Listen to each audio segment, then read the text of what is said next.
Sidetrack episode 35, When Francis Met Kyrill.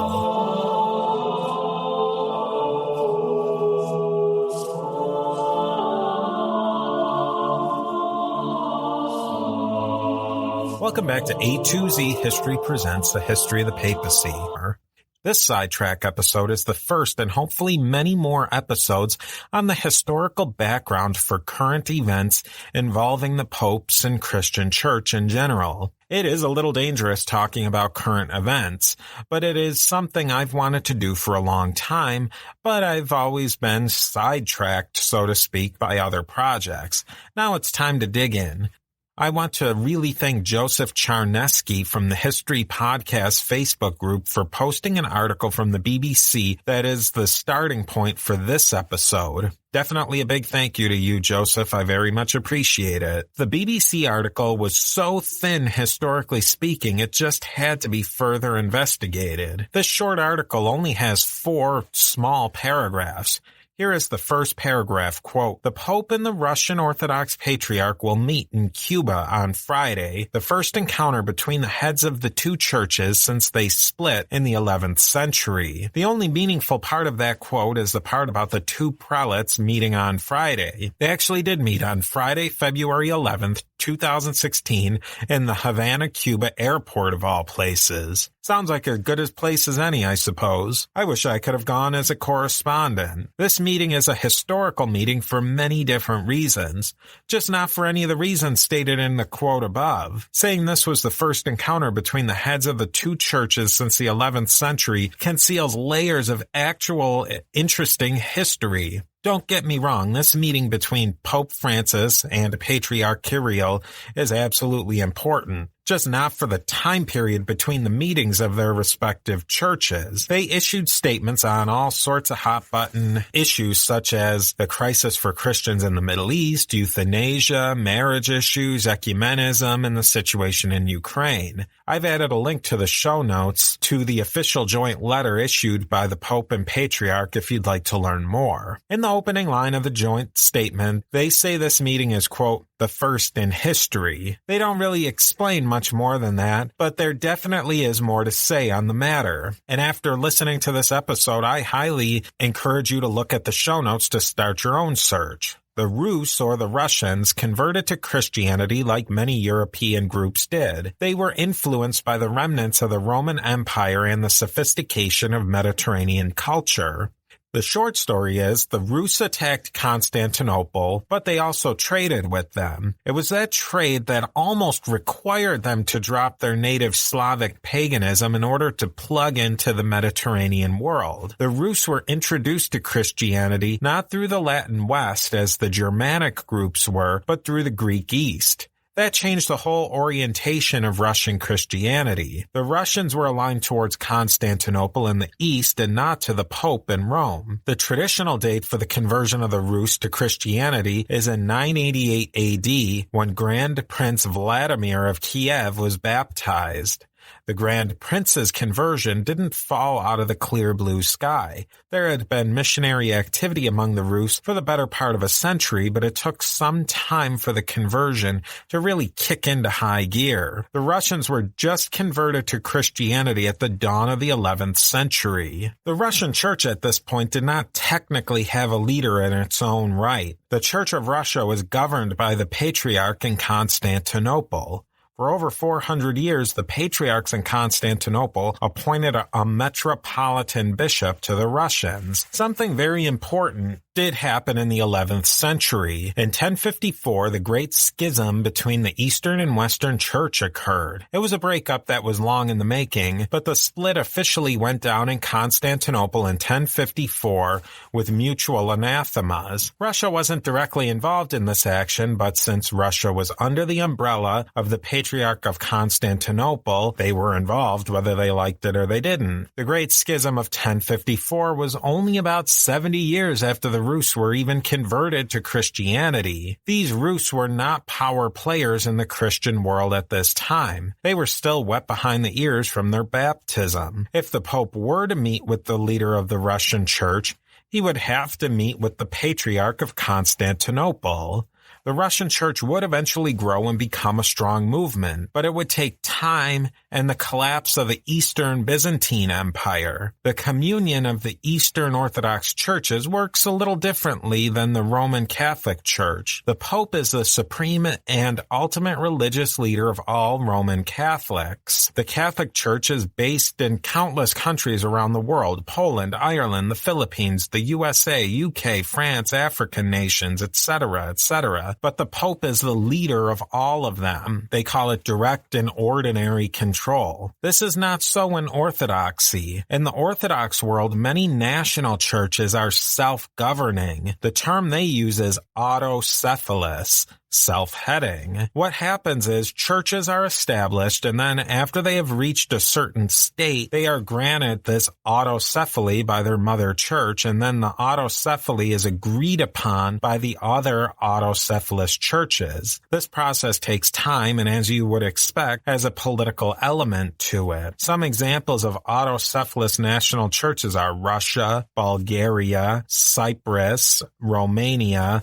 the country of Georgia, and others. One of the central parts of autocephaly is that the individual autocephalous churches elect or select its own leaders. A series of events that we will speak to in just a moment led to the Church of Russia in 1448 to appoint their own metropolitan archbishop without the input of Constantinople. This trend of selecting their own leader continued after the fall of Constantinople in 1453. Russia just went for it alone, being that the church in Constantinople had plenty of problems of their own. Over the course of the 1400s, the focus of power of the Russian state moved from Kiev to Moscow. As the state power went, so did the religious power. The grand princes were in Moscow,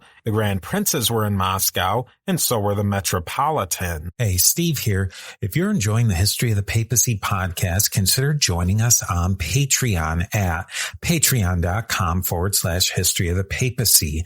We're working toward going completely listener funded, which means no more ads ever. When you join, you get early access to episodes, monthly book giveaways, and most importantly, your name is added to the History of the Papacy Diptychs, our own list of commemorated supporters. You can become an Antioch level supporter for just $3 per month. But it makes a huge difference to making the History of the Papacy ad-free and independent. Nobody likes ads, not you, not me, and I'm the guy who records them. So let's just get rid of them. Visit patreon.com/history of the papacy and join today. Moving ahead very quickly, about 150 years later, a council of Orthodox patriarchs officially proclaimed the church in Russia as autocephalous and elevated the metropolitan archbishop to patriarch of all Russia. They moved up Russia in the list of churches right under Jerusalem. There were many reasons why the patriarchs of Constantinople and the other bishops of the major eastern sees did this. Namely, that Russia was rich and powerful, whereas they were under the domination of the Ottoman Empire. This decision has influenced European and world politics ever since. Let's check where we stand right now. On one technicality, the article is correct. Two men with the exact titles of Pope of Rome and Patriarch of Moscow had up to this time never met face to face. That's not exactly the same as saying the Pope of Rome and the leader of the Russian Church had never met in purpose before, though. To find out about the time when the leader of these two churches actually did meet, we have to go back just a bit before the Russian Church went off and elected their own metropolitan archbishop without the input of the Patriarch of Constantinople in 1448. Let's back up just about a decade to the late 1430s. The city of Constantinople and the Byzantine Empire were just about finished. The Byzantine Emperor John Palaiologos figured he had one last chance to get the Western European powers to call a crusade and maybe, just maybe, keep the Byzantine Empire alive a bit longer. So John went, with his hat in his hand, to the Council of Ferrara, Florence. I won't go into all the details of this particular council, but it was a multi-year council that dealt with many messy details of church and secular politics Europe had been mired in for at least a century. Emperor John went on the grand tour of Western Europe trying to drum up some military support to help the Byzantine Empire just make it a little bit further, but no real support was coming. Look, England and France were winding down the 100 Years' War and were exhausted. Spain was in the middle of wrapping up the Reconquista. The Holy Roman Empire and France were in conflict. This council was actually held to help clean up after the Avignon papacy and all that entailed. This was just not a good time for Western Europe to be able to pitch in and help Constantinople. This is where things really heat up. The Patriarch of Constantinople appointed a new metropolitan of Russia. This man was a Greek monk named Isidore. If you want to look him up, he goes by a couple of different titles, depending on the source. Roman Catholic sources call him Cardinal Isidore of Thessalonica. Orthodox sources call him Isidore the Apostate. I think this gives you a pretty good idea where things are going. Isidore went to Russia after his appointment and was told by the Russian princes and clergy that he really had one job, and that was to protect the independence and prestige of Russia and the Russian Church. In short, Isidore was not to embarrass Russia. Isidore and a complement of bishops from around the Orthodox world journeyed to Italy for the council. The Pope acted in a haughty manner toward the Orthodox and the Easterners in general at this council from the word go. The Pope at this time was acting in a haughty manner generally, given a host of attacks upon papal power that this council was sorting out and trying to get rid of. The Pope really had to stay very strong during this time or his power was going to corrode away rapidly. The Pope basically put out the deal to the Byzantines and the Easterners. He said, look, we'll give you some help, but the Orthodox Church has to form a union with the Roman Church, with the Pope at the head of it all. Emperor John and many of the bishops, including Isidore, were like, sure, no problem. The Pope made Isidore a cardinal priest, and shortly afterward, he traveled back to Russia to enforce the new union. The first thing Isidore did when he got back to Russia was hold a liturgy in which he named the Pope and the prayers for the hierarchs and paraded around a Latin cross. He then passed around a letter to all the bishops stating that Russia was now in a union with Rome. I can imagine steam shooting out of the collars and the eyes of the grand princes, the bishops, and even the laity. All of this was just too much for them. Union was the last thing Isidore was supposed to do, and he comes back to Russia with a humiliating union at that. Russia was enjoying her independence. Constantinople was important, but it wasn't worth giving up so much. Isidore was promptly imprisoned and removed as metropolitan. This Isidore character had a major streak of the character MacGyver in him. He was able to escape his Russian confinement and moved across Russia, Eastern Europe, and back to Rome. He was sent as a part of the papal legation to Constantinople just in time for the fall of the city to the Ottoman Turks.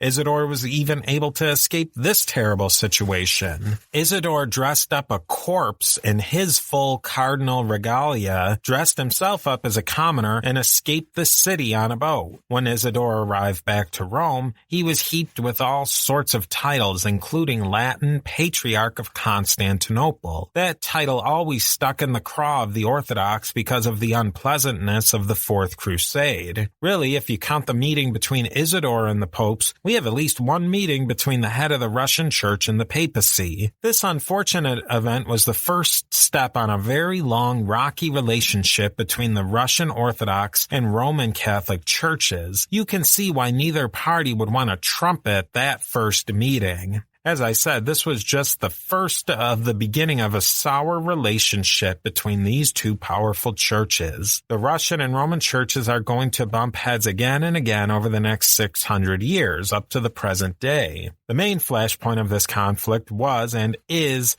in and around Ukraine. In a follow-up episode, we will look at why there's been so much animosity between Catholics and Orthodox in the region of the Ukraine and the Baltics. The centuries-long tension between these two churches is probably the biggest reason why this meeting between Kirill and Francis is so important. easily overshadowing the amount of meetings or the time interval between those meetings. If you come across an article on current events related to church history you'd like to find out more background on, send it to me and I'll do the legwork for you. You'll get a big shout out and we can all learn together. You can email, Facebook, and tweet the article to all the usual places. Find them at a2zhistorypage.com.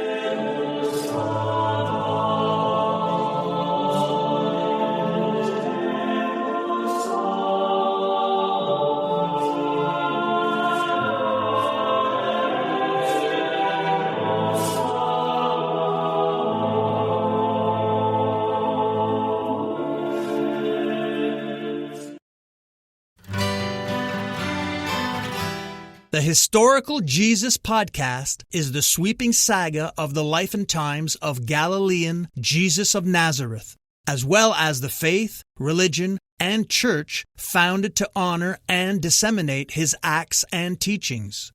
Join me, Mark Vinette, on this fascinating journey through time, exploring the many great works of Christian theology, literature, architecture, music, and art inspired by the words and deeds of Jesus Christ.